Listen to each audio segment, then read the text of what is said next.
সতে লাখি আক্তার তুই নাস্তিক, তুই নাস্তিক। সতে শাহবাগী তুই নাস্তিক, তুই নাস্তিক।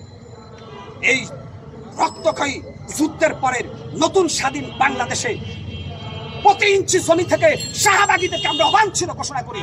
সাধারণ জনগণ, লাখি আক্তার, ইমরানের সরকার সহ এই শাহবাগী দুষ্কৃতকারীদেরকে যেখানে পাবেন রামদোলাই দিয়ে ওদের গলায় জুতার মালা পরিয়ে দিবেন।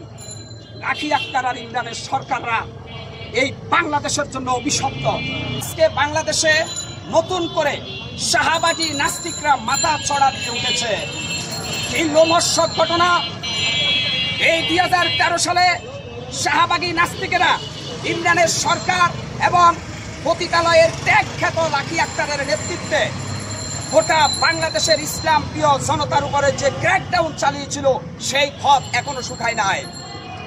আজকে এই শাহবাগী নাস্তিকরা রাজপথে নেমেছে দর্শনের বিচার চেয়ে।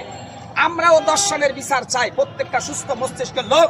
কিন্তু অত্যন্ত দুঃখের সাথে বলতে চাই যে লাখি আক্তারকে আমি ওই 2013 সালে দেখেছি গণজাগরণ মঞ্চে স্লোগান দিয়েছিল বাংলাদেশের দেশ বরণ্য ইসলামের বীর পুরুষদের বিরুদ্ধে।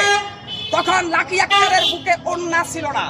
আপনারা বলেন 18-20 বছরের একটি যুবতী মেয়ে যদি ওন্না ছাড়া মাইকের সামনে চিল্লায়, তাকে পতিতালয়ের পতিতা বলা কি আমার অপরাধ? তাকে রাতের রানী বলা কি আমাদের অপরাধ কিনা? তাহলে যেই লাখি আক্তার একটা যৌনপল্লীর কর্মী, হাসিনা তাকে বানিয়ে দিয়েছে শাহবাগে গণজাগরণ মঞ্চের নেত্রী। অর্থাৎ এই বাংলাদেশে যে সাম্প্রতিক ধর্ষণের ঘটনাগুলো ঘটছে, 16 বছর কেন ঘটেনি? হঠাৎ করে ধর্ষণ বাড়লো কেন? এই ধর্ষণের সাথে ইমরানের সরকার আর লাখি আক্তারের মতো গুপ্তচররা জড়িত। দেশকে অস্থিতিশীল করার জন্য, রাষ্ট্রকে ব্যর্থ করার জন্য শিশু ধর্ষণের তকমা ব্যবহার করছে। অন্তর্বর্তীকালীন সরকারকে বলবো অনতিবিলম্বে এই ধর্ষণের বিরুদ্ধে অল আউট অ্যাকশন নেন। আর না হলে এই শাহবাগী নাস্তিকরা এই ধরনের ধর্ষণের ফতুয়া জারি করে দেশের মধ্যে আরেকটা গণজাগরণ সৃষ্টি করে বাংলাদেশকে বিশ্বের কাছে হেয় প্রতিপন্ন করে দিব।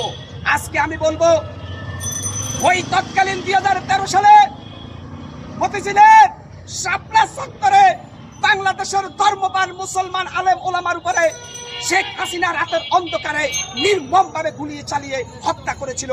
আর তৎকালীন লাখি আক্তার আর ইমরানের সরকাররা হাসিনার টাকা খেয়ে পুলিশ প্রটোকলে শাহবাগে বসে বসে এক ধরনের যাত্রা প্যান্ডেল তৈরি করে মানুষের দৃষ্টিকে ভিন্ন খাতে প্রভাবিত করেছে।